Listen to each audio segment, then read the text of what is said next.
2012ರಲ್ಲಿ ನನ್ನ ಅಕ್ಕ rape and murder ಮಾಡಿದ್ರು.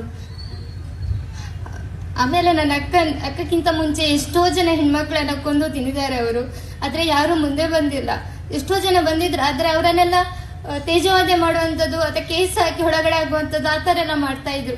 ಹೆಣ್ಮಕ್ಳಂತೂ ಯಾರೂ ಬರೋದಿಲ್ಲ ಮುಂದ್ಗಡೆಯಿಂದ, ಯಾಕಂದ್ರೆ ಅವರಿಗೂ ಫ್ಯಾಮಿಲಿ ಮ್ಯಾಟ್ರ್ ಆ ಥರ, ಅವರಿಗೂ ಹೆಣ್ಮಕ್ಳು ಇರ್ತಾರೆ, ಆ ಥರ ತುಂಬ ಮಂದಿ ಭಯ ಪಡ್ತಾ ಇದ್ರು.